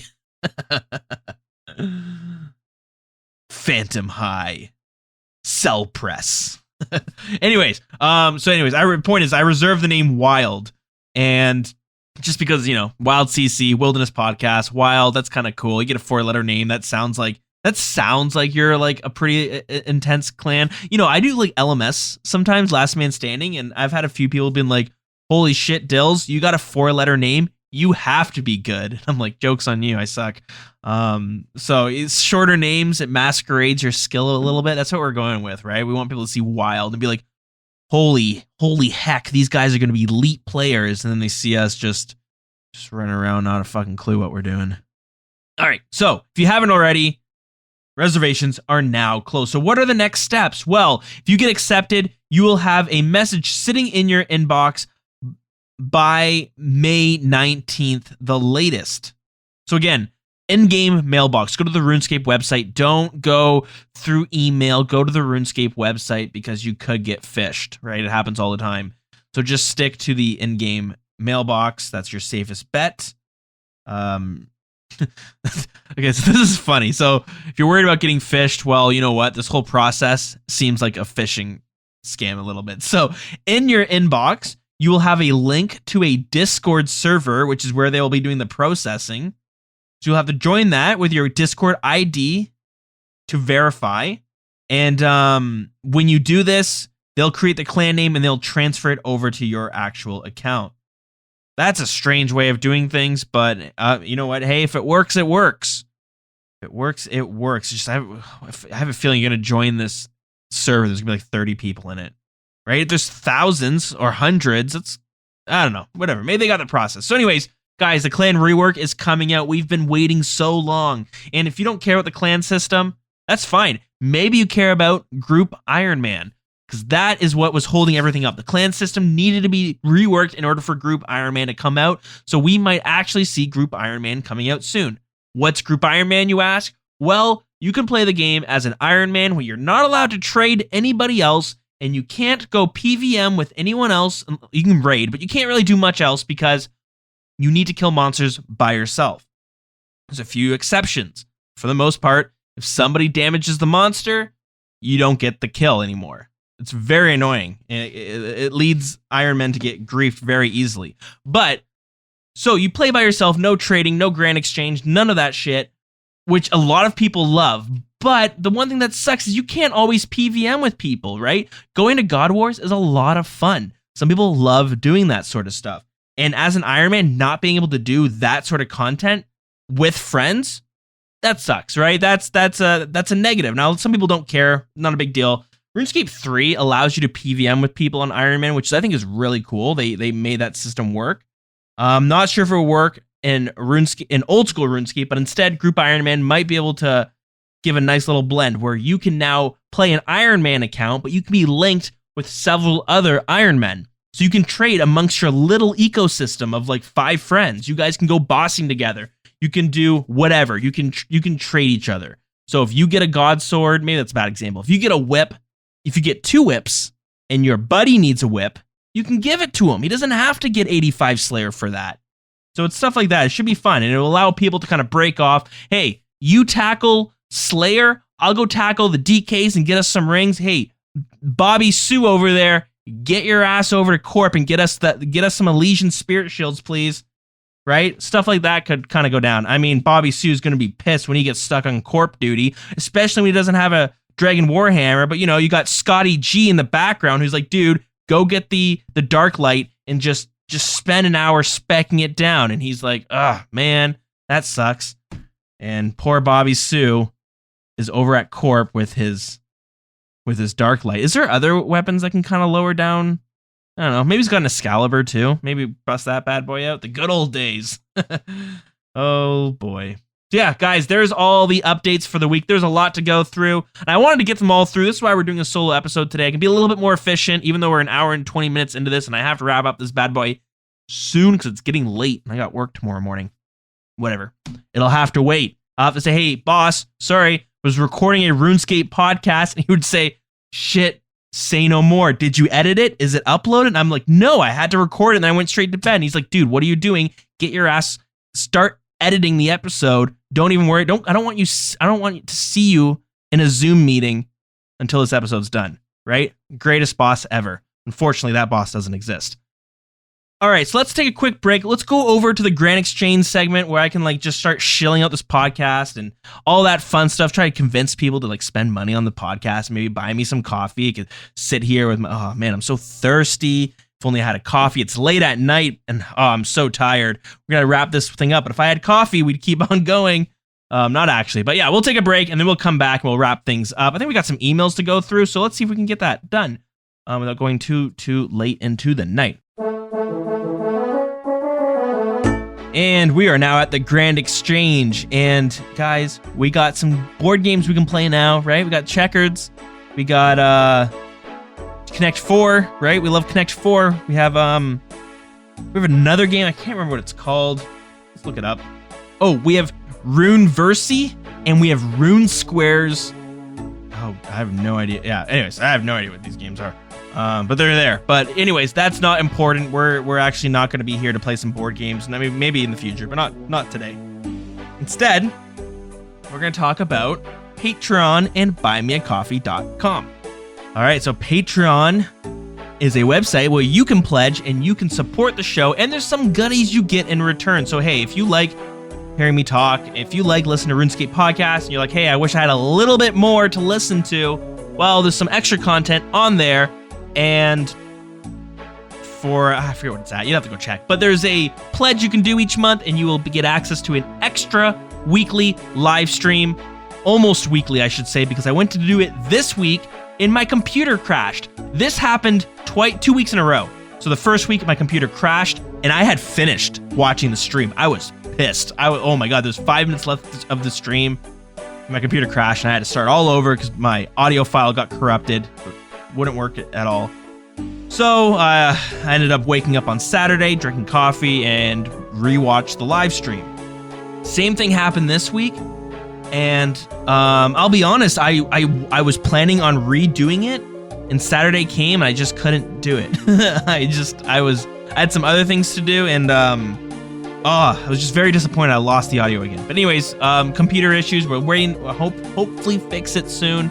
Windows just really screaming right now, and maybe I have to upgrade some parts. Anyways, whatever, doesn't matter. We'll cross that bridge eventually. Things will work out. So anyways, yeah, patreon.com/TheWildernessPodcast, and you can support the show. And of course, I like to dedicate each episode to one of our $5 tier supporters, and of course, all of our $10 tier supporters, because those guys are just lunatics. What are you guys doing? Paying $10 a month? Seriously? Love you guys for it though. So I want to dedicate it to RKNR or Rickner. So yeah, RKNR, thank you so much for the support, my friend. And thank you to their top tier supporters, Aiden A, Jed New, Grunkle G, and Spleemo. You guys are amazing, and I can't thank our supporters enough. I try to do it by doing it twice in every episode, and now I got music going underneath one, and I don't think it does justice. It doesn't matter. Thank you guys so much for the support. Of course, if you don't really care about rewards as much and you just want to do a one-time donation, you can go to buymeacoffee.com/Dilz, and yeah, you can do like a one-time payment. So I want to thank Timbuktu25, Dr. Feelgood, or also known as Mistborn, One Big Peepee, Feminlit, Mr. Showers, Rowdy Pickle, Hoyt, and God of Thunder. Guys, thank you so much for all the coffee. It's the support is incredible. It really is. So thank you. I can't thank you guys enough. And I'm always trying to think of new things I can bring to the Patreon page, because I just feel like it's not. I want to offer more. I feel like you guys deserve more. So these weekly live streams are one thing I'm trying to do, and hopefully we can do some more in the future. But I am not going to commit to anything that I can't 100% give you guys. I've learned from the past, so that is all. Guys, thank you so much for the support, all of it, for past, present, future. And to our listeners, you guys who are just listening, that is amazing. I can look at the download numbers, and we play RuneScape to watch numbers go up. So seeing the downloads go up always warms my heart. You guys can relate to that one. Maybe not the downloads numbers, but experience, GP, we all like to watch those numbers go up. All right, now to wrap this bad boy up,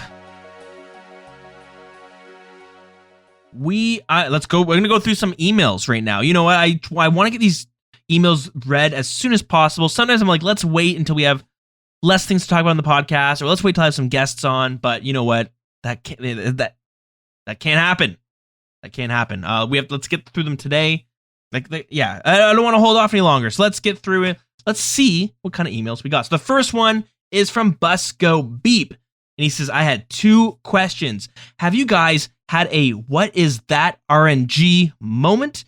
Could be good or bad. Maybe you got one of the best Zulrah drops first run, or maybe it took you 100 plus Winter Todd KC to get a clothing item. All right, so the first question. I, for the longest time, always felt like I had terrible RNG luck on my account. I've done, I think, close to 200 Chambers of Xeric raids, and I think I have maybe 2 items in my name, which is a Bulwark and maybe like an Arcane or Dexterous scroll. I don't even know if I know the Bulwark. I've gotten a Bulwark, but I think that might be it. I've only ever seen a purple chest 1, maybe 2 times. So stuff like, I've always thought I've had really bad RNG in this game. And then even when Deegan, we'd be playing with Deegan, he was like, yeah, I was bored, so I went and killed Bandos, and I got a Bandos Tassets and the Bandos Chestplate all in 1 kill. And you're just like, that's not even possible. How did that happen? He's like, I don't know. Being a little bit facetious, but like, I always thought I had bad RNG for a lot of things. But I still kind of do. Like, I think I have over 1,000 Cerberus kills, and I've never seen Primordials drop. I've seen Pegasians drop like 5 times, and I've seen Eternals drop maybe once or twice. But I got the pet. The pet's pretty sweet, so I'll take that. But the one time I really lucked out is the Blade of Saildor. I got it on 6 or 7 kill count, and it was 125 mil at the time. I got it through Corrupted Gauntlet. And the Blade of Saildor, the drop rate is 1 in 2,000. I didn't even realize it was that rare. That's freaking insane. Can't be right. Oh, that's normal mode. Sorry, Blade of Saildor is 1 in 400.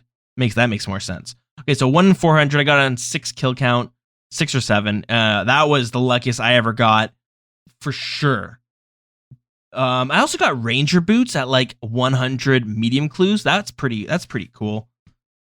But besides that, honestly, I feel like my RNG is like, I've gone lucky a few times, but I feel like more often than not, I go more unlucky. Like, I have 400 Zulrah kills, never seen any uniques. I have, I think I have like 300 or 400 Sire kills, and I've only got 1 or 2 on Sire. That's not going too unlucky, though. I mean, some people have gone crazy unlucky. Look at some of the Dragon Warhammer.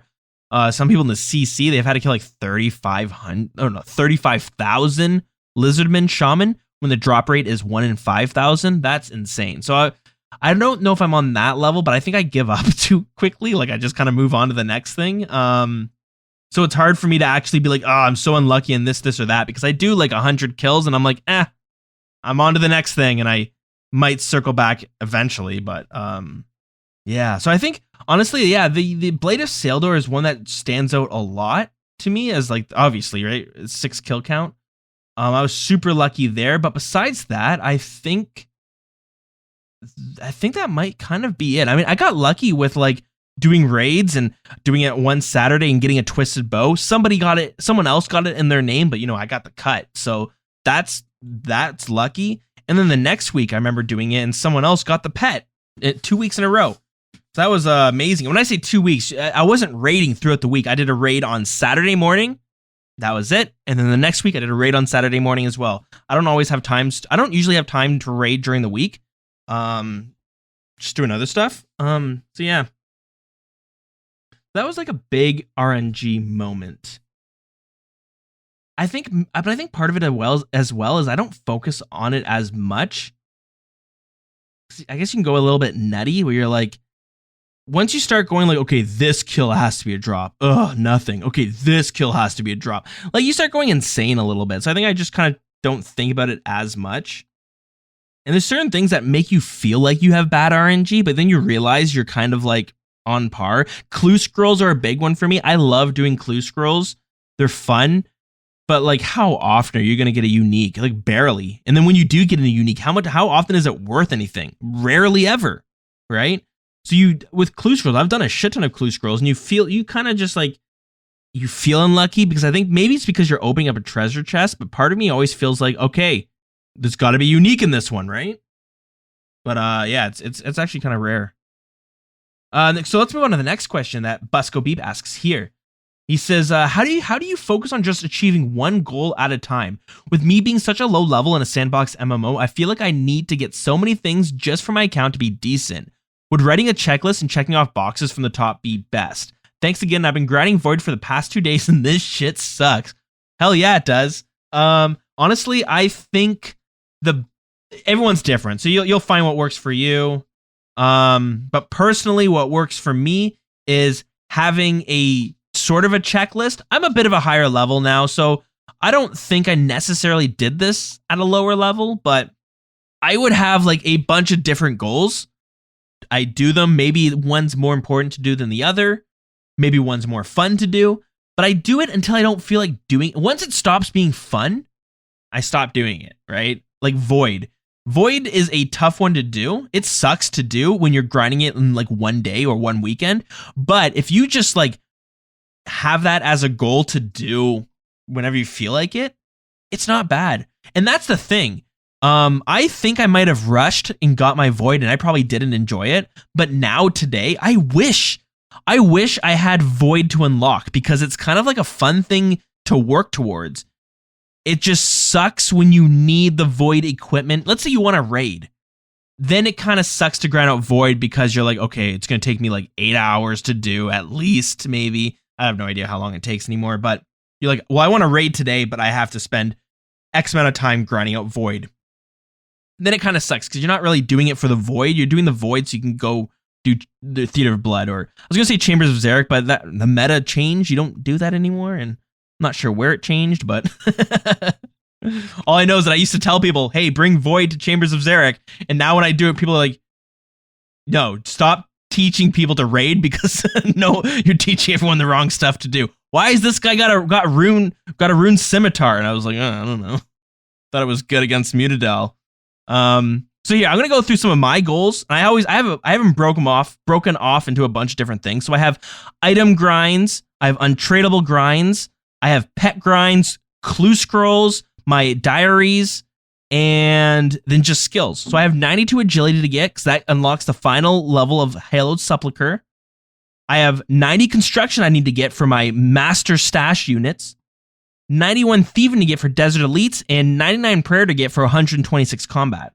I haven't worked on any of those in a long time, but they're there for when I feel like doing it.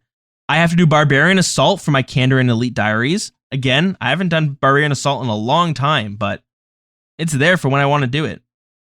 I have my clue scrolls to do. I got 600 beginner, 500 easy, 400 medium, 300 hard, 200 elite, 100 masters. You get the point. I don't know why I said you get the point after listing them off. Anyways. Oh boy, that's when you can tell we're going. I'm getting loopy. It's time to go to bed. So I have those there because I love doing clue scrolls. I mean, I always do my clue scrolls, but this specifically is usually I go buy imp jars. I'll go buy a bunch of imp jars and then I'll do them. And I was doing medium clue scrolls for a while and then I just stopped because I didn't feel like doing them anymore. And I'll probably go back and do them when I feel like grinding out a bunch of medium clue scrolls. But for now, I have other things I'm doing. I have my pet grinds. So I have my bloodhound pet which comes from clue scrolls. I have the farming pet, which of course comes from farming. And then I have some monster pets, and those I'll go do a few kills here and there whenever I'm bored. And then I have my item grinds. This is more like items I need to buy, like the Sanguinesti staff, Dragon Warhammer, Ancestral. Those are items I'm just going to be purchasing. Untradables. Then I have the prayer outfit, the zealots. So I was doing that, right? That's on my list here, and it's kind of just there for me to check it when I need it. But I bounce around a lot. Like, if you're not having fun doing Void, take a break, go do some other stuff. Because one day, if you get to like max level, you're going to be like, oh man, I kind of wish I still had like some Void to grind out. Pest Control was fun to do, just not when you're spending 10 hours in it one day doing it, right? That's when it gets kind of tiring.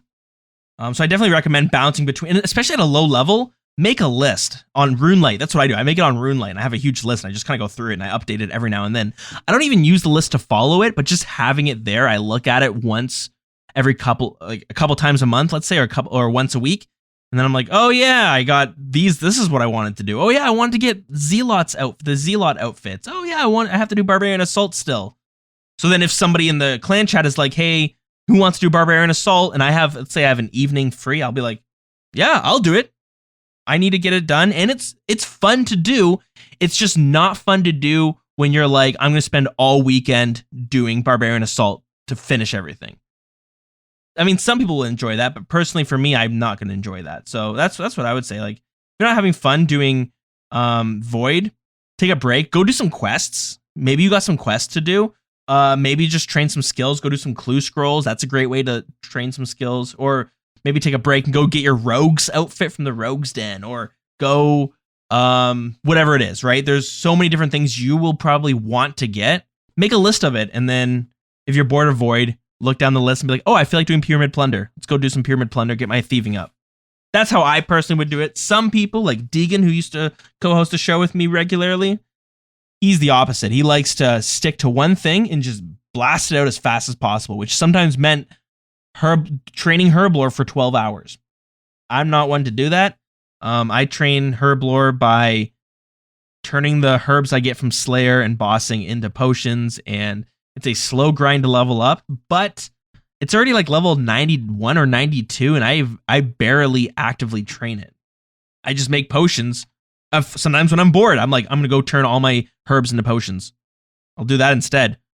So there's like a whole bunch of shit that I kind of bounce between. So that's what I would do personally, and it might not work for you. Maybe you'll have a better idea of just like, I don't know.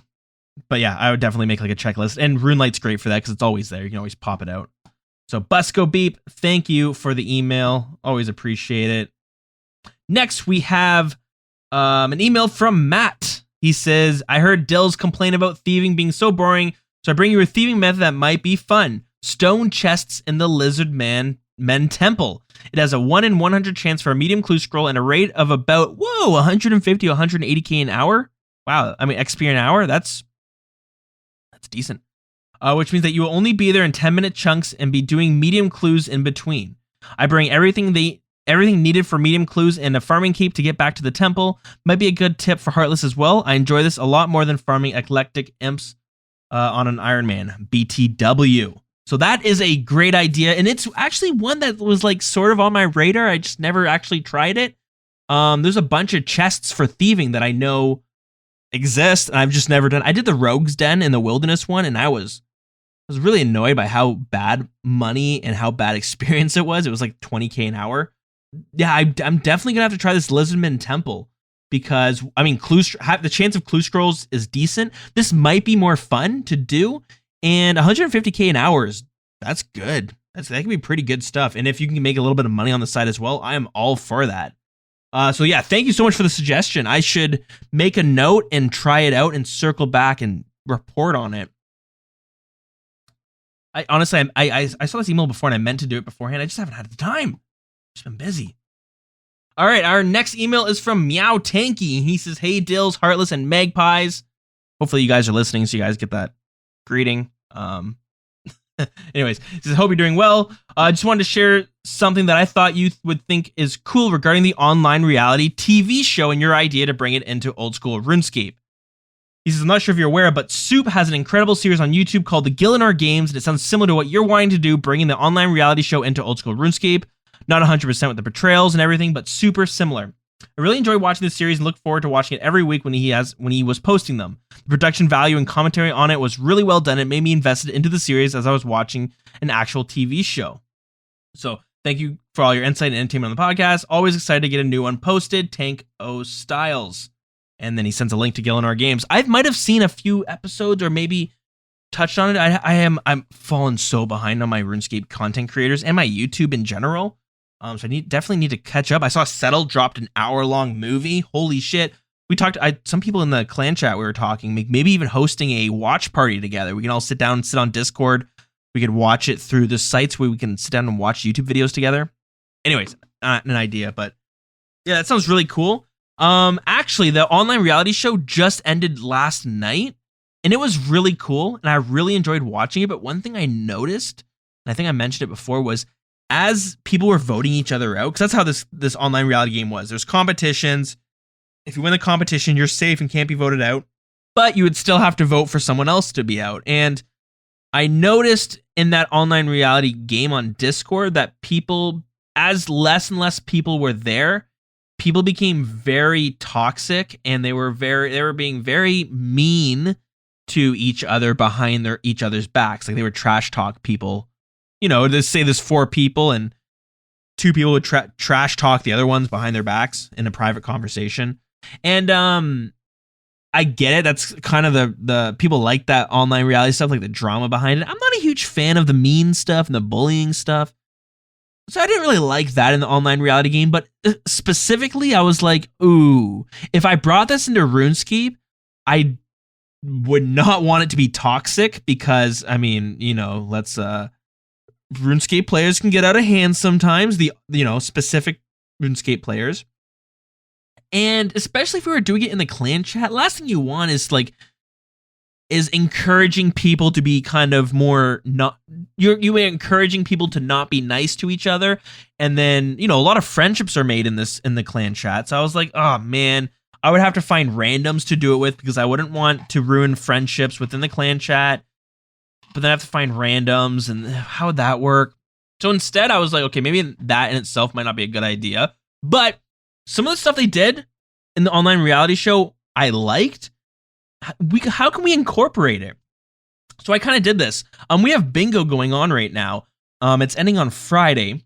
And kind of last minute, I was kind of thinking there's a bunch of teams broken up to bingo. They're all going off to do achievements. And I was like, I'm not going to be able to play too much as it is. And actually, I was able to play even less than I thought I was going to be able to play, but it doesn't matter. So, and then also, just me being the host of the podcast, I was like, might be kind of weird if I'm on a team. If that team wins, people might be like, wow, there might have been a conflict of interest. And I know a lot of people are going to say, listen, we wouldn't care. It'd be fine. But still, it just, it doesn't seem right. But what I thought would be fun is instead, I could play the role as a production or kind of like the moderator of it. And I created this announcement channel where I would post updates of the bingo. So this way teams can't see what other people are actually doing, but through this announcement board, I can kind of show, hey, okay, you can't see what team 1 has completed, but I'll show you one of the pictures, like one tile they've completed because it was really cool. Maybe they got a pet. Maybe they got a lot of money.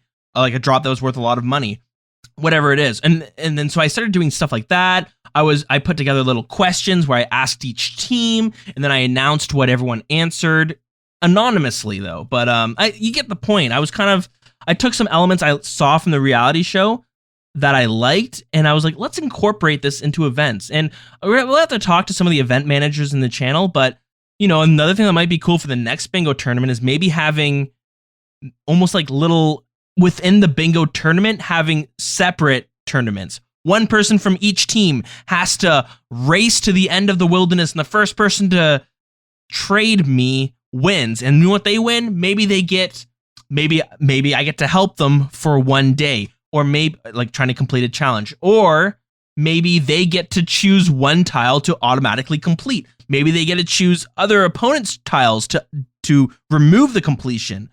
Stuff like that. That might be kind of cool, but you want to make it so it's fair. But that's just an idea I'm throwing out there that I am pulling. So I'm pulling elements from the online reality game that I thought worked, but I know that I don't want to encourage toxicity. That might not be a good idea. Tanko Styles, thank you so much for the email. And we're looking at our final email, and this is from JL. And he says, he's just a normal main account, and I love the podcast. Well, I'm so happy to hear. I'm always happy. People message me every now and then to say, hey, I enjoy the podcast, and it's like, ooh, it always makes my day. So appreciate that. So he said, I started playing RuneScape when I was very young on Miniclip, and I got into old school RuneScape 3 years ago. When I started up again, what I loved doing as a young kid was killing goblins at Lumbridge. Of course. Everyone's introduction, isn't it? When I absolutely owned a couple goblins, I noticed something drop on the floor, a champion scroll.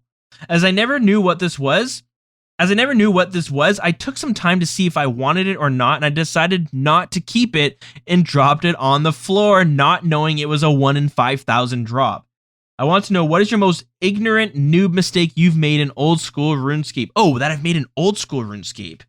That is a tricky one. First off, that sucks. Champion scrolls are so weird because they're not worth anything, and the actual reward you get from champion scrolls is very minimal. If you don't know, you can get a champion scroll from a bunch of different monsters. It's like 1 in 5,000. You go to the Champions Guild, surprise, surprise. Then you have to kill a champion version of that monster. You have to kill like a goblin champion, and then you have some arbitrary rules put on your account, like you can't melee, you can't range, you can't eat, you can't pray. Each one has a different rule put on it, and then you kill it and you get like you get health experience and you get Slayer experience, but it's not much at all. And then you get a cape once you complete all the champion scrolls. It's a very interesting item to get because it's kind of useless, but it's also kind of cool. What is your most ignorant noob mistake you've made in old school RuneScape? That's a really good question. I mean, the first one that comes to my head, which doesn't really, it's kind of different, but for the longest time, I thought the glory teleports were not affected by teleblock. I said this on a podcast too, like episode 38, I think. I was like, yeah, use a fun fact, everyone. I'm gonna blow your mind with this fun fact. If you're teleblocked, you can still teleport with a glory. And I was so certain that this is how it worked.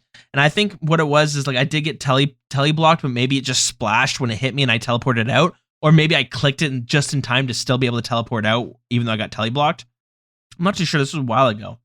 But I was certain about this. And it was like my fun fact. And I was like, you just talk, you meet some new RuneScape friends, and you're like, hey, you guys want to hear a fun fact? You guys get teleblocked, you can still teleport with a glory. And then I had somebody message on I was uploading the podcast onto YouTube as well, and then I would take the YouTube videos and put it on Reddit, and I had one person flame me. He was like, you're fucking so stupid. Why would anyone listen to a podcast when you can't even get these minor details right? And I was like, oh, I should go test this. And I tested it and I was wrong. Teleblock did work with glory. So anyways, that was it's not quite the same, but for the longest time I thought that's how it worked. And I think the only other thing is, well, here's two of them. And these don't really come from old school RuneScape. These come back from when I was a kid, like 2005, back in the 2007 RuneScape. I remember it was like everyone knew that fire giants dropped dragon medium helmets. Everyone knew it was super rare. Back in the day, these were worth at least 1 mil, which was a lot of money. So everyone camped these fire giants in hopes of getting a dragon medium helmet. It was also good that you could save spot them, so it was great ranged experience. Anyways, I thought that I was like, oh, this is exactly right. You can get a dragon medium helmet from a fire giant. It's on the drop table. And another in partner with this ignorant noob mistake was, oh, make sure you bring your ring of wealth because it increases the drop chance of items. So anyways, and it turned out, as I learned in old school RuneScape, was that no, fire giants do not drop dragon medium helmets. They just have what is called the rare drop table, which is like a very rare chance. Let me pull it up here. You have a very small chance to roll on what's called the rare drop table. It's a 1 in 128 chance of rolling on the rare drop table. And then you have a bunch of items that you can get from this table. And they're all pretty shit, to be honest. It's stuff like uncut diamond, 1 rune bar, 67 nature runes, a dragon stone, a rune square shield, and of course on that is the shield left half, the dragon spear, and the dragon medium helmet. All extremely rare to get, but it was like everyone was like, yeah, you go to Fire Giants for that dragon medium helmet. And people would go there. And I'm looking at the drop table now. It is 1 in 16,000 to get a dragon medium helmet. So a few people just got lucky, and they would tell everyone, and they probably would post it on the forums, and everyone knew this is where you would get the dragon medium helmet. So many people would grind it out, and it's so rare. And so yeah, that's the ignorant noob mistakes that I can think of. It's crazy. I guess in old school RuneScape, I didn't realize instance deaths, you lose all your items. So I died during Monkey Madness 2 and I lost a bunch of items, which kind of sucked, but nothing crazy. Yeah, there's a few of them there. It's kind of, I still look back on the Fire Giant thing and I'm like, holy shit, because I knew so many people that were like, you're like, what are you doing? I'm going to go to the Fire Giants, try to get me my dragon medium helmet. And you're like, sweet, I'll see you there. Have you got one yet? No. So unlucky, man. Yeah, it must be super rare. And you look back now and you're like, no, it's not really on the drop table. It's on the rare drop table, which is that rare drop table occurs on a bunch of other monsters. So it's not. It's funny. Good times though. So thank you so much for that email. Thank you everyone for writing emails. If you want to send emails in, TheWildernessPodcast@gmail.com is where you can do that. I always love seeing emails, and I apologize if it takes me a little bit to actually get to them. I also don't respond right away, which probably isn't great, but I like to keep them unread so that when I go into it, I remember to go through them. But it takes me some time, but I always go back and read them all. We just, some episodes go long. This one's going along a little bit long too. I wasn't really planning for this one, but hey, it's, whenever I'm running solo, somehow they go longer. Even though I was like, I'm going to go solo today so I can be more efficient and run through all the updates. Oh, Dilz, you son of a bitch. You did it again, didn't you? Guys, if you want to hang out in the clan chat in-game, it's Wild CC for now. That might change. Oh god, then I have to go back to 175 episodes and fix that, won't I? I'm not going to, but eventually they're going to change it, how you can join the clan. We have a Discord. You can find that in the episode description here. You can also go on Twitter @TheWildernessRS as well to join our Discord. It's, a lot of people are like, oh, I can't join the CC because I'm already in the clan. But if you still want to be a part of the community, you can come to the Discord. We had a drop party happen today from Milk Sausage. He dropped 60 mil worth of items, and it's very it was very impromptu. Is that the word I'm looking for? Sometimes they just say words and I think they fit, and I don't totally know. So hopefully that one fits. But yesterday he was like, hey, got a bunch of money from the duel arena. Let's drop 60 mil. And we had a huge event today. It was like super random, but stuff like that happens all the time. And it's usually not me doing it. It's other people who want to give back. And it's amazing. Like, it's so sick. People come in like, oh man, I love the community, it's so great, and I'm always like, and I must come off as kind of cocky, and I go, I know it is so great, right? But because I'm so blown away, I do nothing. I'm like, you guys make the community great. I didn't do anything. I just like put the name together, and people found it, and the people who filled out the community have made it awesome. So it's pretty great. So yeah, guys, I think that's about it. I stream from time to time, but I've been pretty busy. So if you want to follow me on Twitch, it's twitch.tv/thedilz. I usually play my free-to-play Hardcore Iron Man and PvP World only account, which has been pretty fun. I almost die a bunch.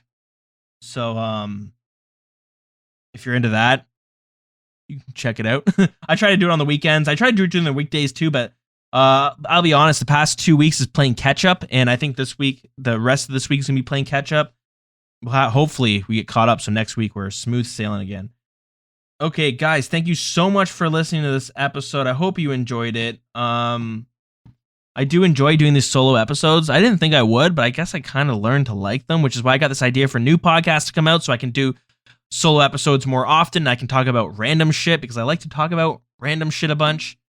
And I think RuneScape, as much as I like to do like a solo episode from time to time, it's a lot of the fun is sitting down with Heartless, Magpies, whoever it is, sitting down and like just talking about the updates and getting different opinions and hearing, having my view changed quite often on different updates. And sometimes I think what I know is, I know what's best. I played World of Warcraft once. I feel like I say that a lot, but I played a bunch of MMOs and I'm like, well, this is how this game does it, so I think this would work in RuneScape. And then people are like, no, this is why you're wrong. And I'm like, oh yeah, that kind of makes sense. Or everyone just be like, no, PKing sucks, Dilz, and you suck for going into the wilderness. Just gonna edit that stuff out and we're good to go. Anyways, guys, thanks so much for listening. Our song of the week is going to be Alter Ego. I'm kind of picked at random, but it's unlocked at the Iranian cave near the observatory when you're doing ZMI. So we're going to play this song on our way out. So hope you guys enjoyed it, and we'll be back soon, and we're probably going to go a deep dive into some of the hard modes. So if you enjoy that sort of discussions, perfect. And there's another topic I want to talk about. The economy is crashing. A lot of items are dropping, and I think it'd be an interesting topic to talk about. That could be long. Is that a bad thing? I've seen a lot of people saying, let's limit trade because we need to get the gold farmers out of here. It's very surprising to see the shift in the community on that one. So it's something I've been wanting to talk about for a couple episodes now. So hopefully we can dive into that into the episodes to come. But as you can tell, I'm getting pretty tongue-tied and I need to get on out of here. So guys, much love. Thank you so much for listening. If you're hearing this right now, I love you for listening all the way through. Unbelievable. So we'll talk to you guys soon. And if you're playing bingo, good luck. Good luck. We got guys. I should mention too, if you're still listening, we have a closing ceremonies for May 14th. We're gonna have a bunch of events going on. We're gonna give away more items. If you're not doing bingo, that's fine. We got fashions. We got a fashion show gonna happen. We got a snowball fight that's gonna happen. We have a Castle Wars events that's gonna happen. Some of those are gonna be just for fun. Some of those you can win money. So if you're into that, keep your eye out. It'll be in the evening, probably late at night, unfortunately, because bingo ends at 9 p.m. EST. So I apologize to our international friends who that time might not work out for them.